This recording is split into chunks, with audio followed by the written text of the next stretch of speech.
हे सुंदर रूप आपण बघतोय लाडक्या विठुरायाचं सुंदर असं पोशाख।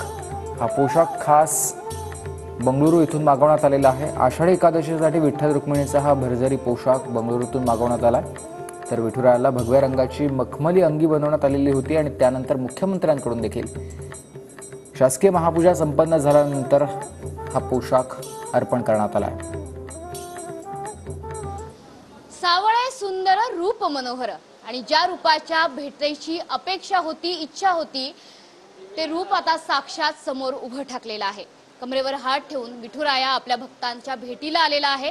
आज आषाढी एकादशीच्या निमित्तानं लाखो वारकरी याच विठुरायाच्या पायावरती मस्तक टेकवणार आहेत।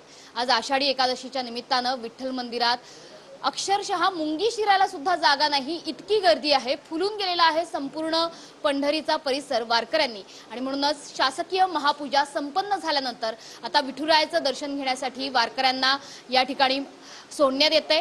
विठुरायाच्या चरणावर डोकं ठेवण्यासाठी आता लाखो वारकरी हे आता पंढरीच्या विठ्ठल मंदिराच्या बाहेर प्रतीक्षा करतायत। विठ्ठल रुक्मिणी मंदिराच्या या दर्शनानंतर आता हे 24 तास दर्शन खुलं ठेवण्यात येणार आहे। अनेक दिवस विठ्ठलाचं हे दर्शन आता खुलं ठेवण्यात आलंय। जसं विठ्ठलाचं रूप आपण बघतोय, विठ्ठलाच्या मागे विठ्ठलाच्या विश्रांतीसाठी एक लोड सुद्धा लावण्यात आलेला आहे, कारण 24 तास आपला लाडका विठ्ठल भक्तांना भेटण्यासाठी कमरेवर हात ठेवून विटेवरती उभाच आहे।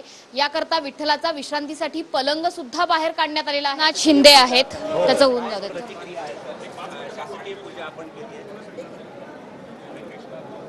जास्त आता शासकीय महापूजा संपन्न झालेली आहे आणि थोड्याच वेळात मुख्यमंत्री आपल्या माध्यमांशी संवाद साधणार आहेत। TV9 मराठीशी संवाद साधणार आहेत। या वेळेला आता मानाचे जे वारकरी आहेत, नाशिकच्या सटाण्यामधील आशाबाई बाळू अहिरे यांचा सत्कार मंदिर न्यासातर्फे केला जाणार आहे। मुख्यमंत्र्यांच्या हस्ते हा सत्कार केला जाईल। आत्ताच ही विधिवत महापूजा संपन्न झालेली आहे। बरोबर दुपारी पहाटे 2:20 या महापूजेला सुरुवात झालेली होती। महापूजा संपन्न झाल्यानंतर आता सर्वसामान्य इतर भाविकांना गाभारा खुला करण्यात आलेला आहे आणि सुंदर रूप या भाविकांना आपल्या डोळ्यात साठवता येणार आहे। विधिवत पूजा झाल्यानंतर आता 24 तास दर्शन खुलं राहणार आहे। शासकीय महापूजेनंतर विठ्ठल दर्शन खुलं करण्यात आलेलं आहे आणि महापूजेनंतर 24 तास विठ्ठल दर्शन खुलं ठेवण्यात आलं आहे। तर मंदिराचं ऐतिहासिक मूळ स्वरूप आणि विठ्ठलाची साजरी मूर्ती डोळ्यात साठवण्याकरता मोठी गर्दी सगळ्या भाविकांकडून करण्यात आलेली आहे। थेट विठ्ठल गाभाऱ्यातून या सगळ्याचा आढावा घेतला जातो आहे। विठ्ठलाच्या पायी वीट झाली भाग्यवंत, पाहताच होती दंग आज सर्व संत। आणि ही वीट आपण बघतोय, विटेवर करकट्यावर घेऊन विठ्ठल आहे उभा प्रत्येकाला आशीर्वाद देण्यासाठी। आता येणारा जो भाविक आहे, गेले 8 नाही तर तब्बल 2 आठवडे पायी प्रवास करून वेगवेगळ्या भागातून महाराष्ट्राच्या कानाकोपऱ्यातून इथवर वारकरी आलेला आहे। अनेक पालख्या या वारीतून इथवर पोहोचलेल्या आहेत।